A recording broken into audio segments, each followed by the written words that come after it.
stand and join us for the Pledge of Allegiance.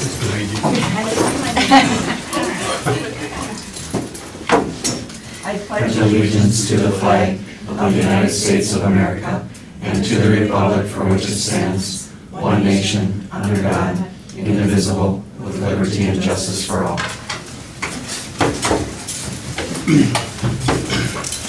Thank you. I will now call this regular school board meeting for Independent School District number 544 to order, and we will begin by establishing our quorum.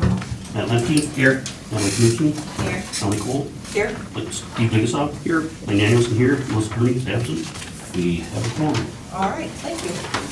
And the next item is to approve the agenda. Is there a motion to approve the agenda? So moved. Second?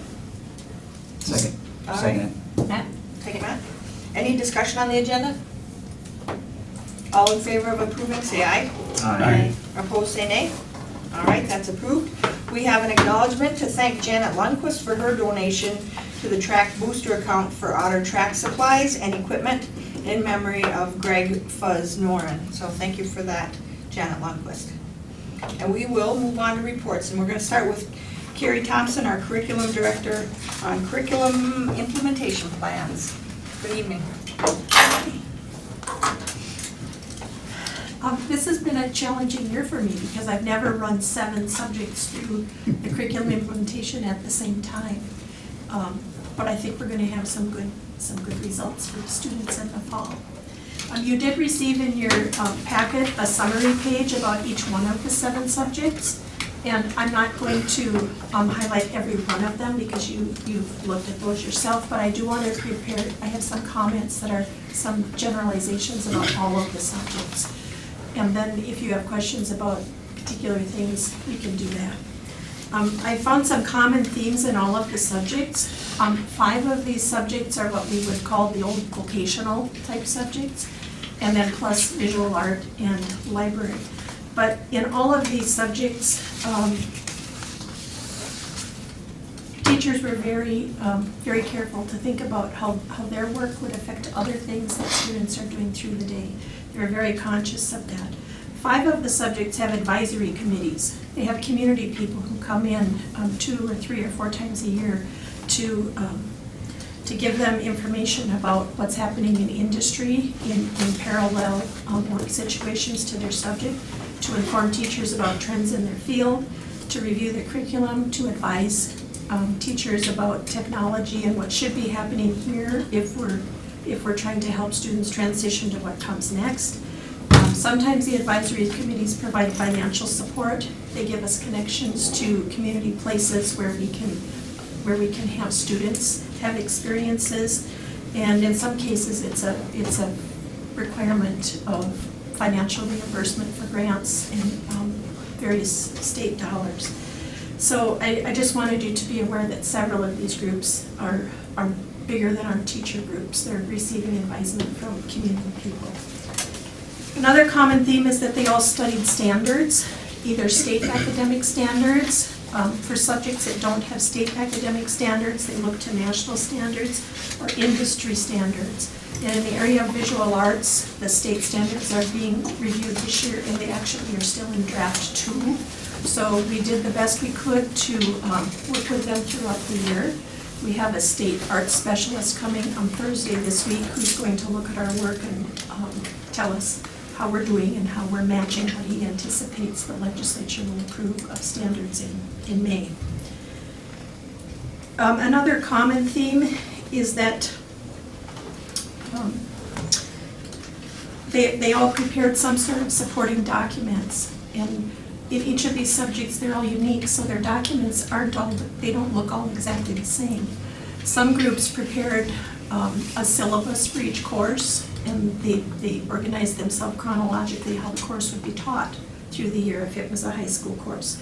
But our kindergarten teachers, 9 of them, they work differently. They don't need a syllabus. So they have a common team drive that they all drop things into for all the subjects. So they added a piece in there about visual art. So now when they go into their team drive, they don't just see reading and math in every subject. Now they can look there to see visual art as well, so that they have some common expectations about what they're doing with students. And then we've got people like our auto department, that's one person. He's got to meet the needs of the certifying agency that needs him, so he doesn't really need a syllabus, he doesn't need a team drive. His documents look different as well. And the District Curriculum Review Advisory, who met a week ago, they saw samples of the different types of documents. I didn't send them all to you because I don't know that you want to know that much detail, but if you do, I'd be happy to meet with you about that. So each group prepared documents. Another common theme from each of the groups is that there was a lot of technology talk, lots of it. In auto, they don't need paper manuals, from 1993 up on the shelf anymore. They need a subscription, an annual subscription that updates things, and that's what the industry does now too. They go over to the computer and they look things up, and it changes. It changes as soon as things change, and they have that information. So now what the auto shop needs is an annual subscription to those sorts of things, instead of buying textbooks and buying hardcover manuals for each model of the thing they're working on. I learned a lot in this job. In business, in that department at the high school, the curriculum used to be books and workbooks. Now they do sell books, and there are some, we do need some books for things like accounting, but they come in combinations of books and software, and now the vendors are putting end limits on, so they'll sell you something that they'll support for 5 years, but not 8 or 10 or 15 or 20, like we could have gotten by with an old book. The times have changed. Industrial tech needs also annual softwares, and some of those are noted in your notes. The library is looking for an update so they can use presentations, and there are different teaching styles than were even available in this building when the building was remodeled. Things are changing. In industrial tech in the middle school downstairs in this building, we've had some stations where 3 or 4 students would move through from station to station, and we've had that in place for over 15 years. Now we're looking to replace those stations with something called the Fab Lab, Fabrication Lab, that will include CAD, 3D printing, Lego Mindstorms, Fluid Power Challenge, and even when you hear those things, even if you don't know what they are, it all sounds like computers, and it is. That's what it is. Another common theme is that the recommendations coming through from the groups, you can see similarities. They're all recommending professional development that doesn't end, and the times are over when you can train somebody in one thing, and then they can do that forever. The teachers will need some training in all of this technology, but I cannot promise you that that will last for the 8 years of our curriculum cycle. They're going to need more and more steadily as time goes on. And what they have asked for initially, that's the starting place. Of course, they're going to need training in softwares as they change, safety requirements, more complex equipment requires training. So they all have expectations for professional development. 4 or 5 of these subjects require certifications. That's another common theme that I see. Certifications for students, so that when we send them out from the high school level, some kids who participate in these courses, they will be able to step into a job that may be a stepping stone. It's a starting place for them. For example, students in the auto program will now have the opportunity to take several commercial tests on different parts of the program, so that they could start a job, and it could be a stepping stone to the next thing. Each pathway seems to have their own things. We probably, in the very near future, will get to the point where we're doing some OSHA certification with some students in some programs. In business, our students could be earning some certifications in different types of software. And we don't have these things in place right now, but our committees and our teachers know that those are in the very, very near future. I mean, perhaps within the next year, we'll need to be starting on those things. And we do need to offer certifications in order to maintain the programming, particularly for industrial technology and business. All of the groups were interested in offering a variety of subjects, elective subjects to students in middle school, but mostly in high school. Some of those things need to change from time to time. And an example is the robotics course that they're recommending. And we do have very good registration for numbers of students who want that course for the coming year. And then in summary, I will say that all the groups discuss challenges that students experience and the teachers experience because of the student body. They all talked about the multiple lessons that they need to prepare to meet the needs of wide range of abilities that students have. They're very aware that students come in with a wide range of experiences. Some of them know a lot about the extra subject, the elective that they want to take. Other kids are exploring and really know nothing, but they're curious. Most of the groups noted what they would call mental illness in students, and it makes a difference how you teach and how you approach them, and wanting to be sensitive to the needs of students. They almost all have talked about behavior differences, especially if they've been a teacher for a very long time. And they were all interested in what are we doing to help students as they move through our school and move on.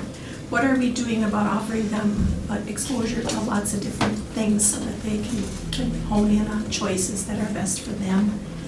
What next? They all had those kind of conversations. So those are some things that I see common to the 7 subjects that we are bringing for your recommendation and approval. Thoughts or questions? Yeah. On the visual arts curriculum implementation plan, is there something that the state is looking at differently than the national standards? I know that the committee looked at the national standards and the state. Is there something that's coming down the pipe that they're looking at something different? Yes, I've seen the 2 drafts of those. It's similar to national standards. One big difference that we can see is that in the past, we were able to work with students in a group, like example, kindergarten through 3rd grade have to do this much curriculum. Now it's very specific to this is what has to come out of kindergarten. This has to come out of 1st grade, so it's very specific to the grade. I've also noticed that the state standards are mimicking national standards in that they're very vague. So it could be that it will be that each district takes on their own personality of what they want to offer. I expected the first time I looked at the new state standards that there would be a lot about create. It seems to me that our nation needs creativity, but that word wasn't even in the standards, creativity. There was a lot about appreciation, a lot about producing, analyzing, those sorts of things. So, and the create part is implied. Nowhere does it say, for example, that children will learn watercolor this year. That's not in there. But the expectation is that they will do that. That's why I need this specialist to come on Thursday and look at our plans and tell us if we're on track and tell us what we might need to do differently or better or more of. Okay. Does that answer? Yep. Then the interactive, same subject matter on the interactive display panels. Is that something that is like similar to the music department on the? Yes. On how will they interact? Yes. Okay. Mm-hmm. And are they going to be doing like a web-based then on something? In art? Yes, correct. In art. The thought there is that it's hard for teachers to have 30 or 35 students crowd around them while the teacher demonstrates how to do something. It's hard to show them how to draw something when there are so many students unless they do it over and over and over again.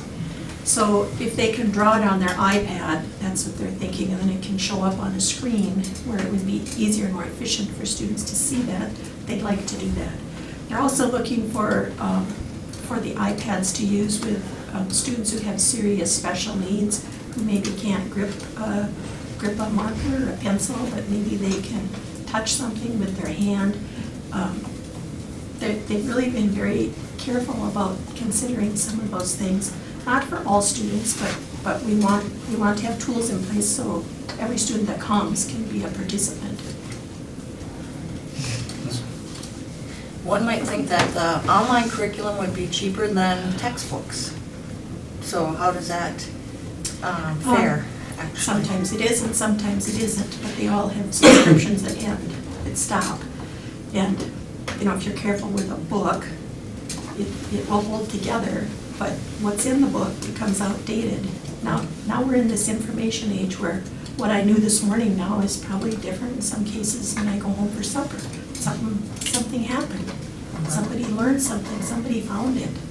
And I'll go home and read about that if I can, if it's of interest to me. So that's an advantage of the subscriptions, but some things we know are truths that we need to teach our children, and those are the things that come in books. And it's nice to have both of those. We have lots of different kinds of learners, different kinds of teachers. So we have a variety of tools. Also on, like textbooks versus online. The textbook, the printing is the cheap part. It's getting the content in there that's the expensive part, and the content is the same regardless of whether you're using a paper or a text, or a technology. Okay. Will that affect implementations though of future subjects of, or is just, you know what I mean, when you have a web, if there's an annual fee, or is 1 year, if we're buying books for 1 year, we're planning to buy those books for that year, or if it's web-based, or does it work out kind of be about, I think that's where Melanie was going, is it more of a, does it work out to be about equal in price-wise? Well, these or? people are in business, you know. That's Oh, I know their they're in business to make money. And we have a business here too. They sell bundles. They'll sell you the workbook and the book, and they'll give you access to the electronic for 1 year or 2 years or whatever we can agree upon. And that's how the bundle comes. That's what, for example, our everyday math. We have books in some grades, we have workbooks, but we also have access to the electronic. That changes steadily or as it needs to, and when our subscription is over, it's over and we get to buy it again. And that's the way it is, per child. And each company's a little bit different in how they market and put together their package. Say we have a 5-year subscription, are they continually upgrading that though every year? Some vendors do, that's what we want. We want it to be fresh and new. Social studies, for example, the things we purchase there, yes, they upgrade regularly. Part of the problem with a 5-year subscription though is, like Carrie mentioned, things change. And if you're locked into something that 5 years from, over a period of 5 years that isn't changing as rapidly as their competitor is. Right. Now you're stuck versus being able to But where I'm looking at, like, say, you know, yearly events that are happening, history type events, you know, are they updating on a yearly basis? Yes, they Things put in like that. new links daily. One of the issues becomes if you've got a 5-year subscription, but we're on an 8-year cycle of renewal, you know, so what happens then is, do you keep the same one and just go 3 more years, or do you update then? That's what's going to happen more and more as we get these subscriptions. Was the 8-year cycle something that we have to do, or can we? No, well, economically, yes, so we have a, go ahead, Carrie. It's about what we can afford, and it's a stretch every year. I mean, we try to put a generous amount into curriculum every year, and our district does. I know that we do, but the needs and the wants are always greater. All right. Can I ask some more questions? It's okay, sorry. It was kind of interesting. The library media implementation, what was the decision on the e-books? Are we going to go to, or they decided not to? No, or they're still looking at that. It's not something that students are really seeking. Okay. They aren't. They have to have some sort of a device themselves, and Kindle. they seem to be happy to check out books, Okay. especially those that are on the AR program, you know, 5th through 9th grade. I'm just thinking of, like, for example, I still like to read just a regular book, but my nephews, who's in his 20s, they like the Kindle. I mean, they read I mean, they've just gotten used to it, they can illuminate it, they can make it bigger, you know, so that's just a difference of, and I just figure it's gonna continue to work its way. I like the Kindle in the dark, don't bother other people, but I like a book too that has nice smooth pages. We all have a preference. Yeah. Okay. No, they're not looking for that right now. Okay. But it might change before we get around to the library again. Sure. Anything else? That's it. All right, any other questions? Thank you, Ken. Right. Next, we'll look for an elementary principal report from Scott Colbert from Adams McKinley Schools.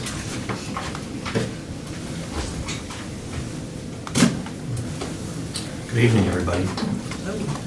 So, spring has arrived finally, and we're very pleased about that, especially when it comes to our recess and our FIAT classes. So I noticed at Adams School today and chatted with him this morning, Mr. Meyer, our FIAT teacher at Adams School. His plan today was to hold all 11 sections of his FIAT classes outside, and he was pretty excited about that, and so were we, actually. It's been a long winter of many days this year we were just unable to go outside. And then, of course, many days we were still wearing snow pants and hats and gloves and winter coats late into April. So we're, as you are as well, we're just all pleased about that. I also noticed classroom teachers across the two schools bringing their kids outside today for breaks, maybe a little 10-minute break here or there, and that was just kind of refreshing to see. So wanted to just mention that. Also, today was the first day at McKinley and Adams of our spring MAP testing. So here we begin our 2 weeks of testing in the lab. Every classroom goes into the lab a couple times. We do this in the fall, in the winter, in the spring, and Amy Hopper at McKinley and Brittany Conrad at Adams do such a nice job with the schedule and then proctoring those tests as well. Just to review for you, MAP testing it's just really kind of something that we as a district choose to do. It's not like MCA, the Minnesota Comprehensive Assessments, where every school district in the state of Minnesota is required to participate with that. MAP testing MAP is for measures of academic progress or measures of academic performance. So it's a way for us to measure growth in our students, their academic growth from fall to winter and from winter to spring. Wanted to update you a little bit on a recent fundraiser that just finished up here recently, and Mrs. Rund might visit about this with you too. We had an absolutely fantastic experience with a group called Boosterthon. These were employees that came into our school district and spent 8 days with us, and they told us that they told our PTO that they could raise $25,000 for our PTO.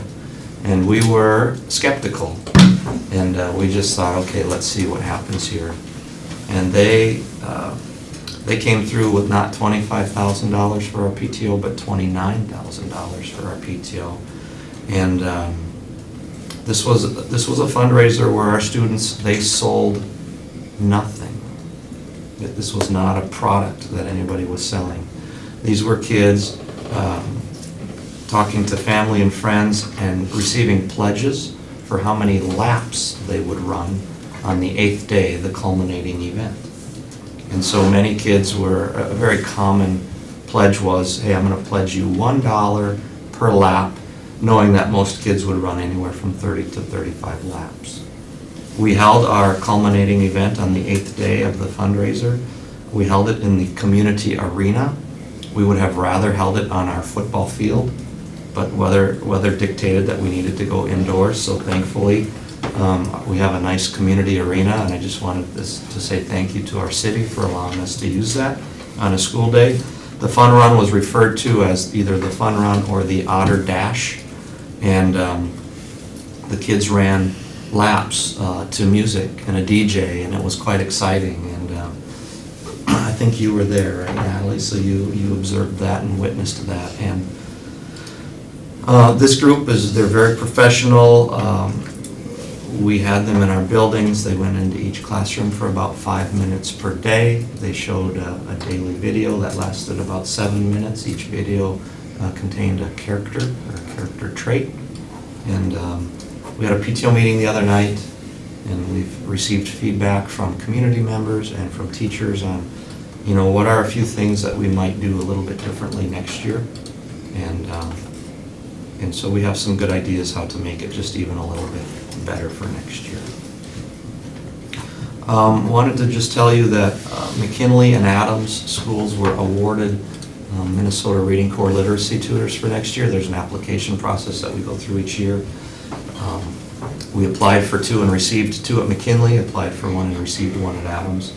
And we've never had one of those 3 positions filled as early as we do now, but we do have 1 literacy tutor already signed up and ready to go at McKinley School. Our literacy tutors through Minnesota Reading Corps, they are not our employees, they are actually employees of Minnesota Reading Corps, but we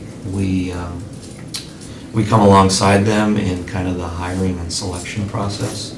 And our literacy tutors are able to work with 16 kids in the course of one day. They see the kids daily for about 20 minutes, a very scripted reading intervention. And so we've been very pleased with the results. We started this back in, I believe our first year was the 2012-2013 school year, where we started bringing in literacy tutors into our building through this program. And then lastly, I just wanted to mention, I did take a peek at the calendar today, because when we get to the spring, it always seems like it goes too quickly. We are down to 28 days of school remaining. And I looked at some of the upcoming events across the 2 buildings, and it's just filled with a lot of fun and exciting events, like our spring music programs are coming up. We have a 4th grade orchestra tour happening soon, where the 4th grade orchestra will play at all of the elementary schools. We have field days where our 1st graders will be visiting D Lagoon, and over at McKinley, our field day is outdoors and directed by our FIA teacher, Mrs. Lill. We have Josh the Otter Day coming up over at McKinley, and that's I believe, and I don't want to mention the service organization in case I get it wrong. I think it's Noon Rotary. Noon Rotary is coming into the building. They go into every classroom and they give a book to every kindergartner. And the book is about Josh the Otter, and they teach about water safety. And I think this will be the 2nd or 3rd consecutive year that we've done this. And then Farm Day, our kindergarten students will be heading out to the Red Horse Ranch. That's just kind of a snippet of just a few of the many, many things that will be happening here coming up this spring. So that is my report for you guys, if you have any questions. No, apparently not. All right, thank you, Mr. Gould. We'll have a report from Tindy Rund, our principal at Cleveland Elementary School. Good evening, everyone. I won't elaborate too much about the Boost-a-thon fun run and the Otter Dash, because Mr. Colbeck did a great job of kind of summarizing that for everyone. But I too felt that it was really, really beneficial to have the Boost-a-thon folks with us each and every day to carry the activity out. They were in the hallways positively interacting with kids, high fives. Kids were seeking them out, so their engagement really made this come to life too. And the kids really enjoyed kind of the huzzah and the little phrases that they would share from time to time, and that they were in each of their classrooms each day of the fundraising event as well. When we had everybody come over to the track, each class was introduced as they ran through a tunnel, and that was exciting for the kids, very motivating for them to each get an Otter Dash t-shirt that they got to keep. It served as a great souvenir, and you see a lot of them in the hallways each and every day since that event, so very well done. So thank you to the PTO for heading up a new venture. They're really wanting to get ahead of the ballgame with knowing how much funds they have to seek out events and get on people's calendars ahead of time, or get events on our calendar so that we're not the last to pick available dates. Cleveland is right in the middle of MCA testing. Last week our students took the MCA reading test and things ran very, very smoothly. We were really glad about that. And this week we were doing the MCA math testing. Each class of students tests 2 consecutive days, so the larger session is broken into 2 smaller sections for that age student, and things are going very well. I'd like to just say a big thank you to Sherry Bernard, who is a paraeducator in our building, and she serves as our test coordinator, oversees all of the details, plans the necessary trainings, and is just on top of things throughout these weeks of testing. So we really appreciate all that she does. Today, our 4th grade orchestra traveled to Fargo for a Young People's Orchestra concert on the NDSU campus. We had around 100 students and about 25 adult chaperones attend this annual opportunity, and it's really neat for them to do that at the end of their first year of orchestra and get to hear and see a larger professional orchestra perform. Next Thursday, May 3rd, Mr. Colbeck mentioned this, but this same group of students will be performing their own concert as they travel to each of the elementary schools in town and play their songs that they've been working on for all of us to enjoy. So it's a very special day for them and exciting for us in the audience to hear how much progress they've really made over the course of this year. This is Lori Strom's last 4th grade orchestra tour and last 4th grade trip to the Young People's Orchestra concert. And I'd just like to thank Lori too for her dedication to the orchestra program. Every Thursday morning she comes bright and early to Cleveland and sets up the stands and directs that orchestra for their large group rehearsal before school. And then is over there throughout the days of the week too, providing some small group lessons for kids. She does a great job teaching young students how to play those stringed instruments and shares her enthusiasm for music. So good for her. We have been fortunate to have Lori. And then during music class at Cleveland, 4th graders have had opportunities to learn about the various band instruments. They get to hear them played, they get to hold some of the instruments and even try some of them out. And that leads them up to band orientation that will take place here at Kennedy on Wednesday, May 2nd. All of the 4th graders will come over here and have a nice little orientation session in the Kennedy Secondary School auditorium, see the different band directors, and they have some of the high school kids play instruments and then play together as a band. So it's a nice introduction for those 4th graders for that opportunity that presents itself to them during their 5th grade year. So. And then as well, we have, I looked ahead at the calendar too, and it always, at this point of the year, it always feels like we're kind of running out of days to get all of these activities in. But we will be inviting the 2nd graders to Cleveland on May 15th. We have a little orientation session for the 2nd graders so they can see the building that they're going to be coming to as 3rd graders and have some interactions with current 3rd graders in those classrooms. And then as well, Mr. Monkey has planned some visits for the 4th graders who will be 5th graders next year. So each class will get a sneak peek at what they have to look forward to next school year. So, and that's what I have to share. Any questions for Mrs. Rush? Thank you, Mindy. And a report from Dean Monkey, our secondary school principal. Hey, good evening, everybody. As I kind of keep mentioning to you every time I stand up here, registration process, the high school just keeps moving along. We're now at the point where we're kind of putting in those specialty courses, whether they be for students with special needs and kind of some of their unique programming, along with some of our foundation courses, both in like chemistry and advanced algebra. So that's always a good sign, because that means we're getting towards the end of the process, and I still have my May 1st cutoff date to turn that over to the counselors, and I think we're going to be able to make that time frame. As long as Sue Lewis keeps helping me, then we'll be fine. Just a couple of reminders. We are starting off tonight in what I call the Spring Concert Series here at Kennedy Secondary School. We have our string recital here with our orchestra, high school orchestra here this evening at 7 o'clock. So if any of the public is out there watching, come on over. Beautiful evening here to come out for a nice concert here tonight. And then a week from tonight will be our all-school jazz concert which is really a favorite of our community out there. They usually bring in a guest artist. I'm not sure who they're bringing in this year. But that would be a week from tonight, also at 7 o'clock right here at Kennedy Auditorium for our all-school jazz concert. And then if I can ask you to please put on your calendars too, May 7th.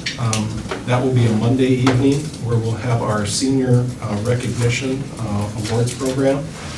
And that's just a great event for our seniors to come and join us and get recognized for all their accomplishments here over the course of the year. And of course, they put a few fun videos together too to kind of just share back a little history for some of our seniors there as well. And then way off into the future, of course, we're looking at an ALC graduation here on Thursday night, May 31st, and our Kennedy High School graduation here, where we invite those graduates from our ALC, our online IQ Academy, and the Kennedy Secondary School, High School here. And that's going to be June 1st, 7 o'clock on a Friday night in the Gold Gym. I mentioned this before also, we're still running our Saturday school for our middle school students. And we've got some of those students coming in to catch up on a little work there.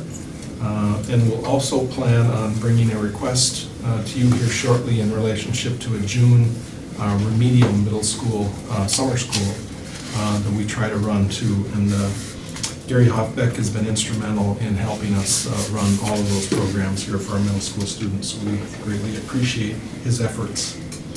And then finally there, Life at IQ Academy. As of a couple days ago, we were reaching 771 students in our IQ Academy. The prediction is we'll probably hit 800 before the end of the school year. And I looked back in my notes from 2 years ago, and at this same point, 2 years ago, we were at 623. So that's a pretty sizable 33% jump there just within 2 years for that IQ Academy online options for students in anywhere from K through 12. So they're doing some great work there. So on the bottom here, I says, welcome to the final sprint of the school year. Should be fun. Any questions? You know, the remedial participate, you know, what's the participation of number of students that are actually participating that could participate in the remedial? Yeah, we wish we could encourage more to be there. You know, we're somewhere in that low teens when we probably got that 30 to 40-ish kind of recommendations to be there when we're looking at, you know, most of our grades 6, 7, and 8. So we try to make some extra calls, have the teachers call the parents directly as well. But yeah, we just encourage them to get there because once they're there, they really kind of enjoy the experience. And we'll have 2 or 3 staff members that will be on hand, and they just get some great individual attention, you know, to work through some of their schoolwork there. So yeah, we're going to continue to try to encourage, but we'd like to have a little more than 25 to 30% showing up, but that's probably about the average we're looking at. Any other questions? All right, thank you. Thank you. And a report then from Superintendent S. Yes, this Wednesday, we have Dollars for Scholars. That's the annual giving out of funds, which is awesome. I think it's $60,000 this year to 62 or 64 students. So what they do is students fill out applications and then they're rated. Their names are not known by the people who are rating them. And then they rank accordingly, and dollars are given, and they try to match. There's a lot of specific needs. It might be for a science, or it might be a business person to St. Cloud State. So some of the donors have specific requirements, so they match them up the best they can, and are able to go. So it's a great day for our seniors. And that is from all Fergus Falls. So it could be, they could be from our high school here, they could be from the ALC, they could be from IQ if they're a Fergus Falls resident, they could be homeschooled if they're a Fergus Falls resident, Hillcrest, what other, I think, yeah. So as long as they're a resident here, going to school here, that's the key. Other things, our principals, our admin team meets every day. We have a school board meeting. We also meet lots of things, end of the school year type things. We have our last mentee training on Wednesday of this week, talking about the end of the year. And also I did a survey that I'll share with you later, and they'll be able to have comments related to that. The survey always looking to improve for next year. We have a number of hires as well. Looking at developing ESSA, every Student Succeeds Act has teams looking for improvement all the time. So we're getting those lined up. We have August 6th lined up for a date that we'll work with staff from Lakes Country on those teams. Hiring, our principals didn't mention much, but that's kind of been their world, and it's on the agenda, a few hires, but we have a few offers out there and more to come in this next week. So I think your first meeting in May, you'll probably have 10 hires, hopefully by then or so. So it's and they're having good candidates. People want to come to Fergus Falls, which is nice. All right, any questions for the superintendent? Thank you. We will consider our general consent items, which include the school board minutes from our regular school board meeting held on April 9th, 2018, and then some personnel maneuvers. Yes, a number of personnel items here. If I'm going to get my highlighter going here.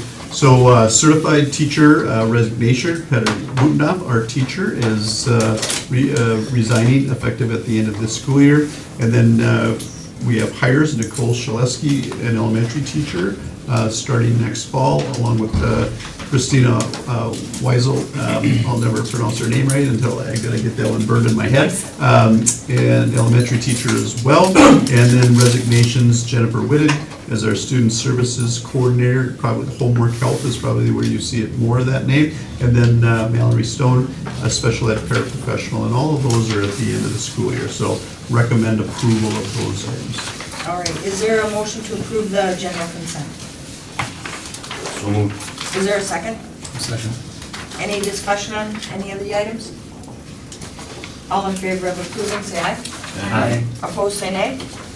All right, that's approved. We have a resolution discontinuing and reducing educational positions and programs, whereas the School Board of Independent School District number 544 adopted a resolution on January 22nd, 2018, directing the administration to make recommendations for reductions in programs and positions, and whereas said recommendations have been received and considered by the school board, be it resolved by the School Board of Independent School District number 544 as follows, that the following programs and positions or portions thereof be discontinued. A K-12 math position at .7232 full-time equivalent, and then math and IQ position. So would someone offer this resolution and move for its adoption? I'll offer a resolution, move for its adoption. All right, is there a second? I'll second. Discussion on the resolution? Yes, so this is, again, probably the only year we've ever done one like this, which is great. We're just not assured of the full, of the .72 at this time. So what we'll do is basically terminate now with every intention. When students enroll, we'll be hiring back, and this same person is welcome to apply to other positions in our district as well. So we hope we are able to retain the person, and we anticipate that we will. So we'll one of those, it safeguards the district. If there's not students, then we don't have to pay a teacher there where there's no students. So as soon as the students come back in the fall, we'll be ready to go to make this hire again.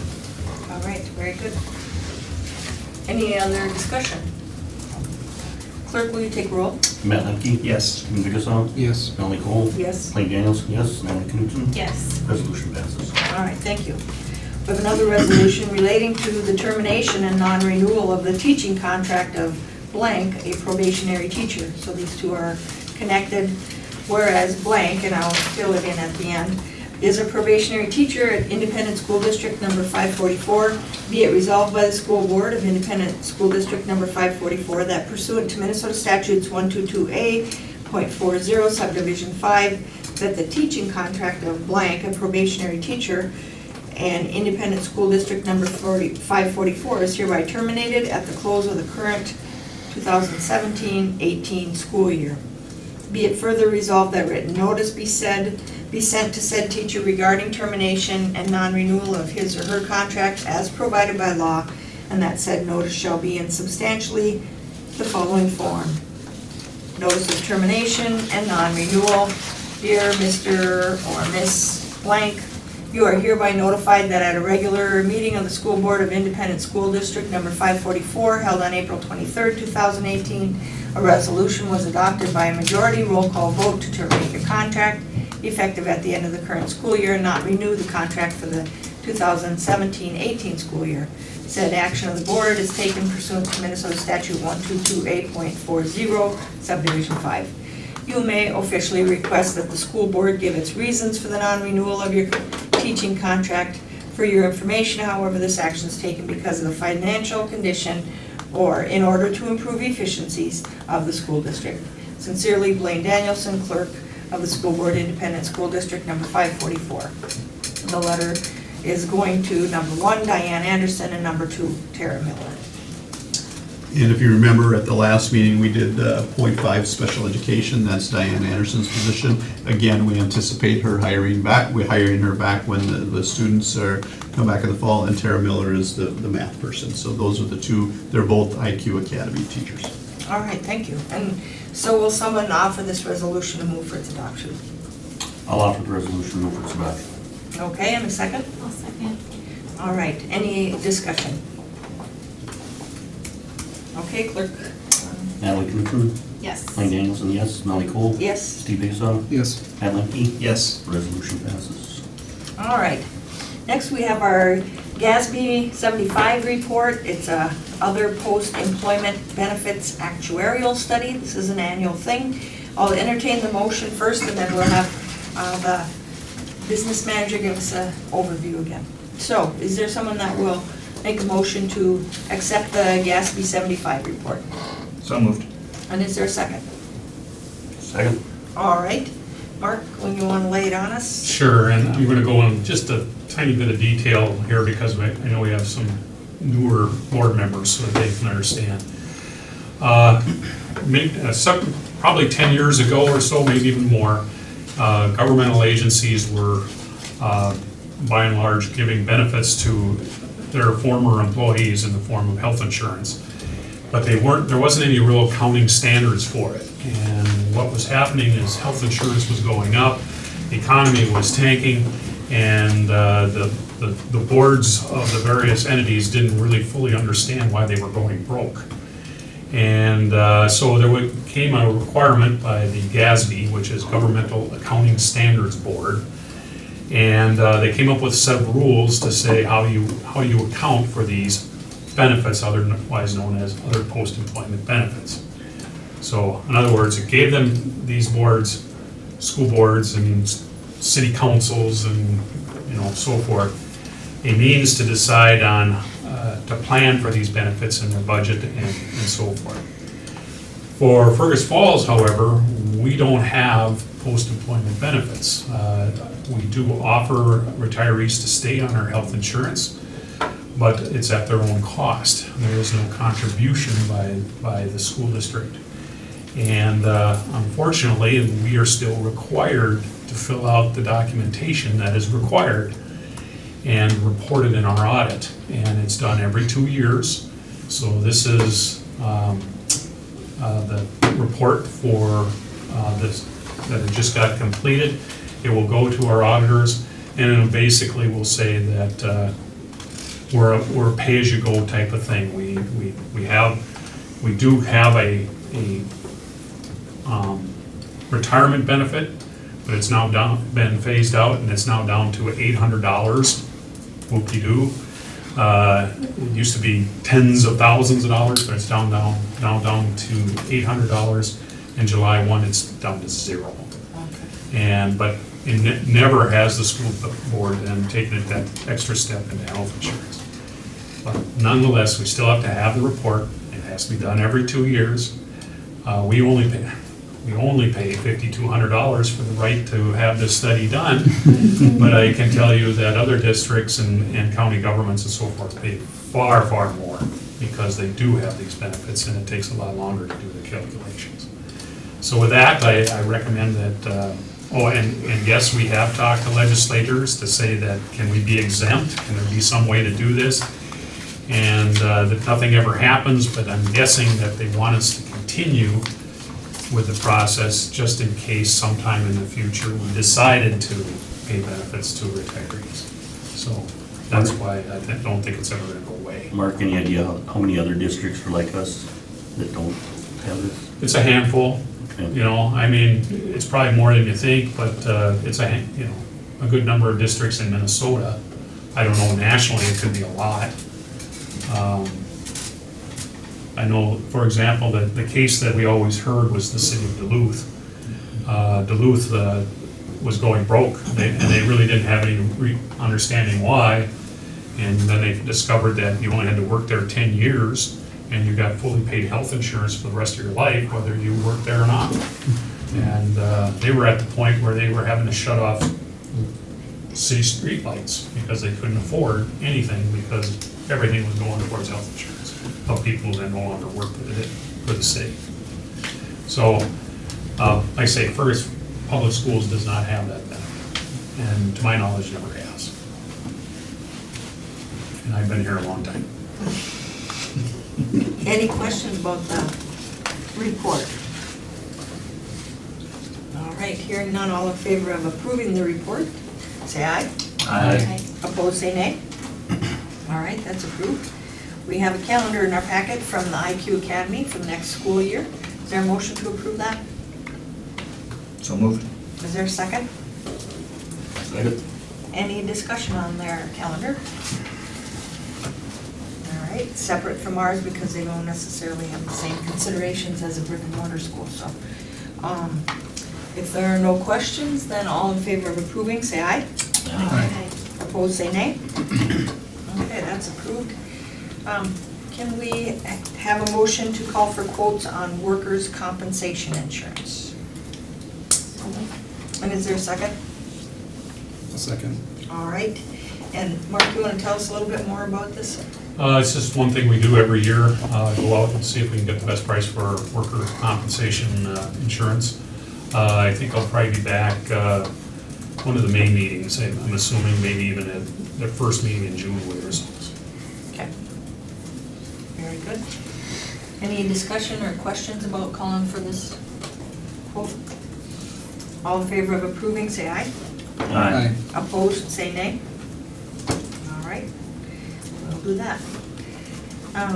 Looking for a motion for approval of the 2018-19 curriculum implementation plans for visual arts, agriculture, technical, industrial tech, automotive, library/media, business, and computer literacy.